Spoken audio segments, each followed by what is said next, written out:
अस्सलाम वालेकुम व्यूवर्स, क्या हाल हैं। आई होप के सब अच्छे होंगे। तो फ्रेंड्स, आज हम एक बहुत ही खूबसूरत से फूलों वाले प्लांट पे बात करेंगे। क्योंकि गर्मियां हों या सर्दियां हों, फूलों से प्यार करने वाले हमेशा चाहते हैं कि इनके बागीचे में खूबसूरत से फूल खिलते हुए नज़र आएं। विंटर सीज़न हो या समर सीज़न, मुझ जैसे जो प्यार करने वाले लोग हैं यकीनन इसी कोशिश में रहते होंगे। तो विंटर सीज़न में तो बेशुमार फूलों की वैरायटी नज़र आती है, लेकिन गर्मी के मौसम में गार्डन की बहार में थोड़ी कमी नज़र आती है। फूलों से प्यार करने वाले सभी इस कोशिश में होते हैं कि कुछ ना कुछ ऐसा करें कि भरपूर गर्मी के मौसम में भी हमारे घर के आंगन में खिलते हुए फूल आँखों को आसूदगी बख्शें, खूबसूरती का ज़रिया बने और हमारा बागीचा कलरफुल नज़र आए। तो ऐसे में बहुत ही आसानी से ग्रो हो जाने वाली एक वैरायटी है जो कि गर्मियों के मौसम में भी आपकी इस ख्वाहिश को पूरा कर सकती है, और ये है कैथराइंथस यानी कि सदाबहार। इसको बहुत से नामों से जाना जाता है, परविंका, विंका, परविंकल। तो ये बहुत ही प्यारा प्लांट है जो कि आपको सारा साल फूल देता है। बस जून जुलाई के महीने में और दिसंबर और जनवरी में, जिन दिनों में फोग पड़ती है, इन दिनों में इस प्लांट पे जो फ्लावर्स आते हैं उनका साइज़ थोड़ा सा छोटा हो जाता है, लेकिन पूरा साल ये प्लांट हमें फूल देता है। तो आज हम कैथराइंथस रोजियस के मतलब बात करेंगे। ये मेडागास्कर की वैरायटी का नेटिव है और इस प्लांट को ऑर्नामेंटल और मेडिसिनल प्लांट के तौर पे उगाया जाता है और बहुत सी बीमारियों में इसका इस्तेमाल करवाया जाता है। शुगर हो गया, शुगर के मर्ज़ में इसको इस्तेमाल करवाया जाता है, मलेरिया में करवाया जाता है, हत्ता कि कैंसर जैसे मर्ज़ को ट्रीट करने के लिए भी इसका यूज़ होता है। और इसके पत्ते, जड़, तना सभी कारआमद होते हैं और इनको मेडिसिन में यूज़ किया जाता है।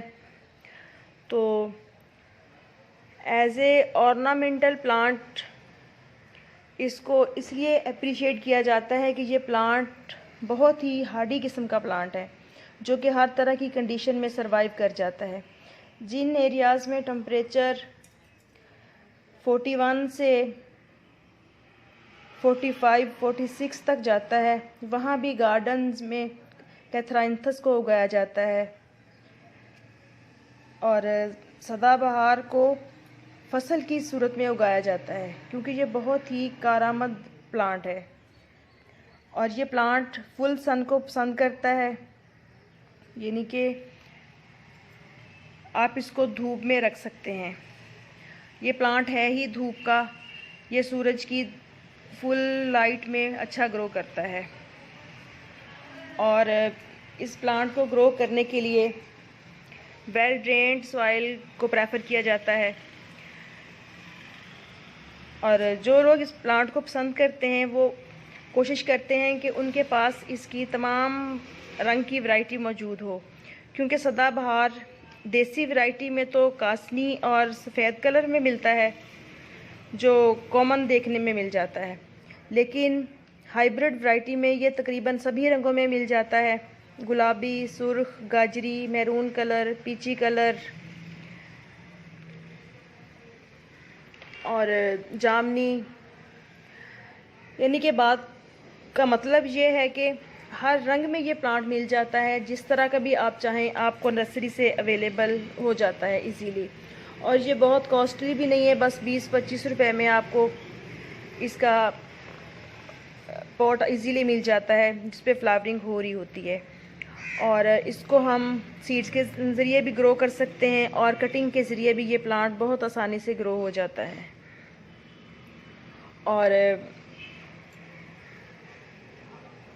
शदीद गर्मी के मौसम में कोशिश करें कि सुबह की 3-4 घंटे की धूप इसको मिल जाए तो काफ़ी है, क्योंकि जब सख्त गर्मियाँ होती हैं जून, जुलाई और अगस्त, उन दिनों में फिर प्लांट्स की रिक्वायरमेंट भी चेंज हो जाती हैं, यानी कि पानी भी ज़्यादा देना पड़ता है, और गर्मी ज़्यादा होने की वजह से इसके लीव्स जो होते हैं वो ब्राउन होना शुरू हो जाते हैं।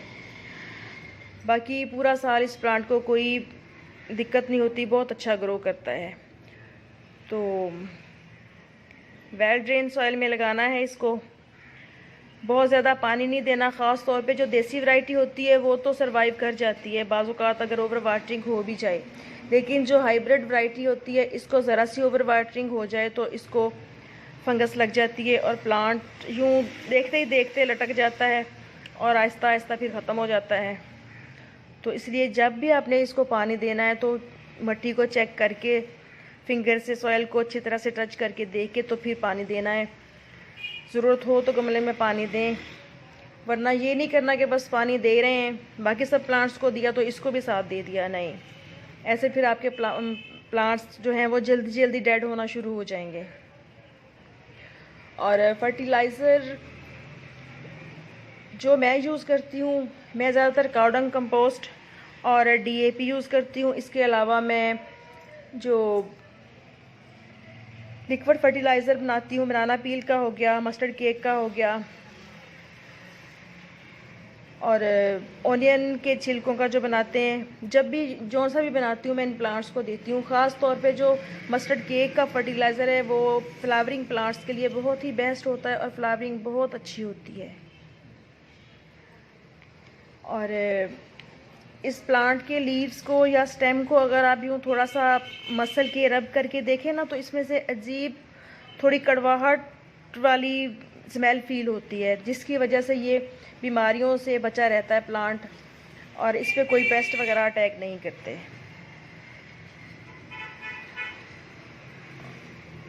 और ये प्लांट बहुत ही हार्डी है, और अगर आप इसको लगाने के लिए छोटी इनकी जगह देंगे, कम जगह में लगाएंगे, छोटा पॉट होगा तो उसी हिसाब से इसकी ग्रोथ होगी।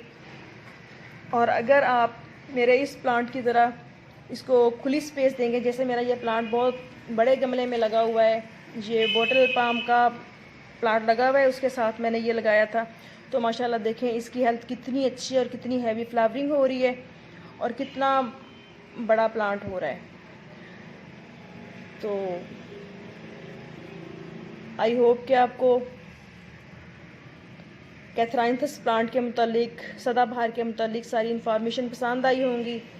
मज़ीद कोई कन्फ्यूजन हो या कोई बात समझ में ना आ रही हो, कुछ पूछना हो आपने, तो आप इजीली कमेंट करके पूछ सकते हैं, क्योंकि वीडियो के लाइक्स और कमेंट्स और ख़ास तौर पे सब्सक्राइबर जब बढ़ते हैं तो वो एक यूट्यूबर के लिए बहुत बड़ी ताकत होते हैं और बहुत खुशी फील होती है इंसान को, और जी चाहता है कि मज़ीद अच्छी से अच्छी वीडियोस बना के तो अपने फ्रेंड्स के साथ शेयर की जाएं।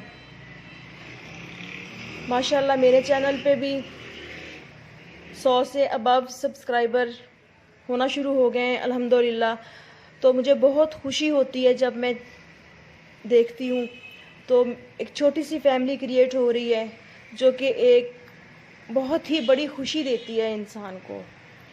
तो दुआओं में याद रखिएगा। इंशाल्लाह फिर मिलेंगे नेक्स्ट वीडियो में नेक्स्ट टॉपिक के साथ। अल्लाह हाफिज़।